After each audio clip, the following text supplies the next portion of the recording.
Yo, wait a second. I found something insane today. You know those dragon and tiger tattoos? RYUKO SOHAKU. Turns out people don't get them just because they look cool.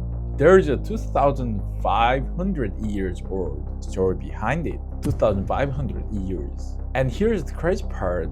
Almost nobody who gets it actually know what it means. Honestly, I don't know either. I literally found out today. So I'm just gonna tell you right now. Konnichiwa, Yoshi desu. Alright, let's set the basic first. RYUKO SOHAKU.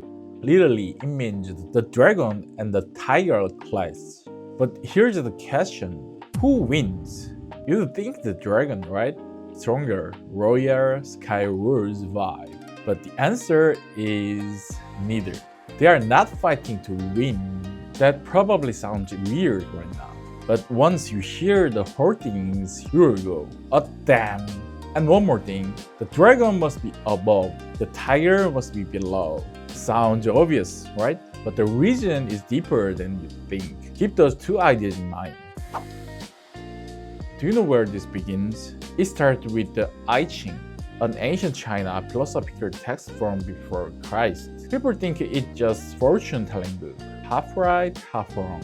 It's actually about how the universe works. There is a line that says, cloud follows the dragon, wind follows the tiger. At first, it sounds like a fantasy world building, but it's decreasing comic sources. When the dragon appears, the sky shifts, clouds gather, rain falls. When the tiger roars, wind rises, mountains shake. Dragon equals heaven and water. Tiger equals earth and wind. This is an animal description. It's universe expressed in two creatures. That's where RYUKO SOHAKU begins. This idea moves in painting during the Song Dynasty, around the 11th to 13th century. And something really interesting happens here. There is a Zen monk and painter named Muchi. He painted a piece called Dragon and Tiger, and that painting is now in the Cleveland Museum of Art. But here's the twist. It became even more influential in Japan than in China. Japanese military elite collected it, and RYUKO SOHAKU became a symbol of the supreme authority. There are even records that dragon tiger paintings traveled through Korea and to Japan, China to Korea to Japan. And the transmission shaped the RYUKO later. Look at the composition carefully. The dragon is surrounded by mist and waves. Tigers stand ground on earth, heaven above, earth below. That visual world became tetragrammaton, clouds and waves behind the dragon, rock and bamboo behind the tiger. Not decoration, that's cosmology. Now let's move into IREZUMI. During the Edo period in Japan, 18th to 19th century, woodblock print called ukiyo-e became widely popular. Think of it like a viral social media. One series changed everything. Suikoten, a story about 108 warriors. Many of them were illustrated with full body tattoos. Imagine that going viral nationwide. Of course, people wanted. That's how IREZUMI spread. And RYUKO SOHAKU became one of the core motifs. Among traditional heresy, there is an unwritten rule.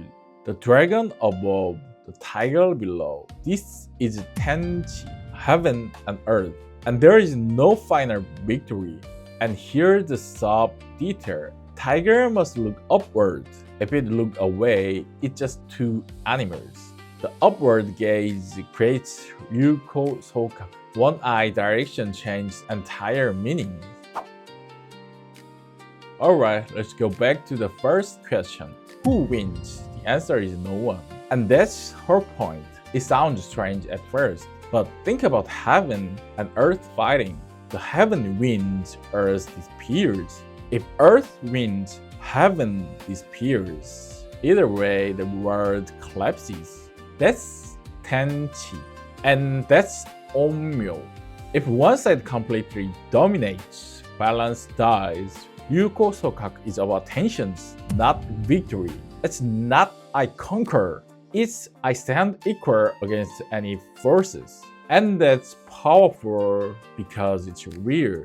The strongest person isn't the one who always wins. It's the one who doesn't collapse. And here's the deeper reading. This battle can exist inside you: ambition and restraint, emotion and reason, aggression and calm. Not destroying each other, holding each other in balance. That's your own RYUKO SOHAKU.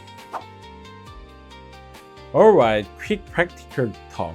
If you are getting this tattoo, remember this. First, background matters. Without clouds, that dragon loses heaven. Without rock or bamboo, the tiger loses earth. Background isn't decoration, it's philosophy. Second, scale matters. This motif is built on a vertical structure. That's why the fullback walks best. Spine became the center line. Dragon above, tiger below. Pure tenchi composition. Third, star changed the message. Traditional areas highlights tenchi and onmyo.